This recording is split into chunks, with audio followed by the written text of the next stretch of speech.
NPL season 2 को लागि चाहिँ सुदूरपश्चिम रोयल्सले चाहिँ 6 खेलाडी रिटर्न अनि 6 खेलाडी चाहिँ रिलिज गरेको छ साथीहरू है। 2025 को एनपीएल सबैभन्दा धेरै खेलाडी रिटर्न गरेको छ र सबैभन्दा धेरै खेलाडी चाहिँ रिलिज पनि गरेको छ है। यो भन्दा अगाडि चाहिँ पोखराले मात्र एउटा खेलाडी रिटर्न गरेको थियो, कुशल भुर्तेल साथीहरू है। यो दोस्रो टिम भइसकेको छ, आफ्नो सबै खेलाडीहरू रिटर्न र रिलिज गरिसकेको छ साथीहरू यसले है। 2025 को एनपीएल चाहिँ नोभेम्बरदेखि डिसेम्बरसम्म हुनेछ साथीहरू, सायद 28-29 तारिक लिएर अथवा डिसेम्बरलाई छुने र नोभेम्बरको अन्तिमतिर चाहिँ एनपीएल सिजन 2 हुनेछ साथीहरू। आउनुहोस् साथीहरू, आजको यस भिडियोमा चाहिँ सुदूरपश्चिमाञ्चलले चाहिँ कस्ता खेलाडी रिटर्न गर्यो अनि को खेलाडीलाई चाहिँ रिलिज गर्यो भन्ने कुराहरूको चाहिँ छलफल गर्नेछु तपाईहरु है, र खण्डन पनि गर्नेछु साथीहरू है, यस्तो प्लेयरलाई किन रिलिज गरेको भनेर है साथीहरू। भिडियो अन्तिमसम्म हेर्नुहोला साथीहरू है। यदि पेजबाट हेर्दै हुनुहुन्छ भने पेजलाई फलो गरिदिनु होला र युट्युबबाट हेर्दै हुनुहुन्छ भने युट्युबलाई सब्स्क्राइब गरेर जानु होला। 2024 को एनपीएल सिजन 1 मा चाहिँ सुदूरपश्चिमाञ्चलले एकदमै उम्दा प्रदर्शन गर्यो, फाइनलमा पुग्यो है।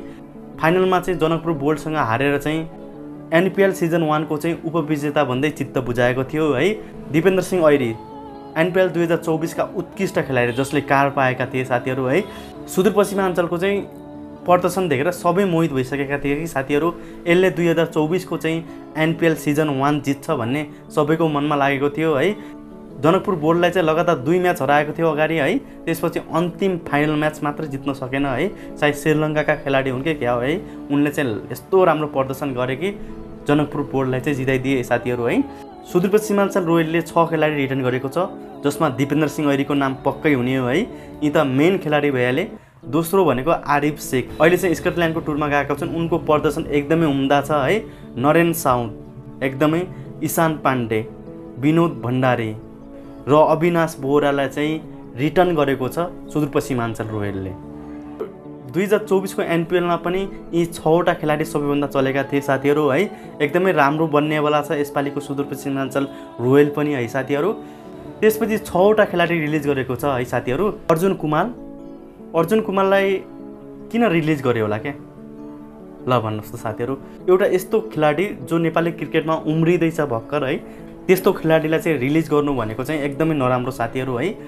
यसमा चाहिँ मेरो चित्त दुखेको छ साथीहरू है। अर्जुन कुमार हुनु पर्थ्यो है, अन्डर 19 टिमबाट खेलिसकेका, ओडिआईमा under 19 Asia cup, under 19 world cup खेलिसकेका है साथीहरू, जो चाहिँ एकदमै सानो, जो गनास लेभलबाट एकदमै आर्थिक स्थिति कमजोर भएर पनि नेपाली क्रिकेटलाई चाहिँ समर्थन गर्ने, टाइम दिने, मन पराउने, नेपालको लागि हरदम तयार हुने, जितको लागि चाहिँ आफ्नो ज्यान हाजिर गर्ने अर्जुन कुमार जस्तो खेलाडीलाई चाहिँ रिलिज गर्नु भनेको चाहिँ सुदूरपश्चिमाञ्चलको लागि केही न केही यो गलत पक्ष हो साथीहरू है। त्यसपछि नरेश बुढायर, खडक बहादुर बोहरा, भोजराज भट्ट, अमित श्रेष्ठ र बसन्त खत्रीलाई चाहिँ सुदूरपश्चिमाञ्चलले चाहिँ रिलिज गरेको छ साथीहरू है।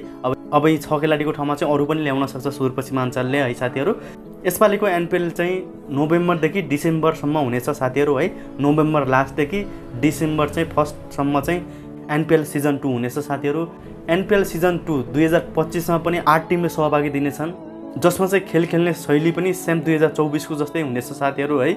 यसपालिको सुदूरपश्चिमाञ्चलले कस्तो प्रदर्शन गर्छ यसो कमेन्ट गर्नु होला साथीहरू है। तपाईहरु एनपीएल मा चाहिँ कुन टिमको समर्थन हुन्छ त्यो पनि भनिदिनु होला साथीहरू है।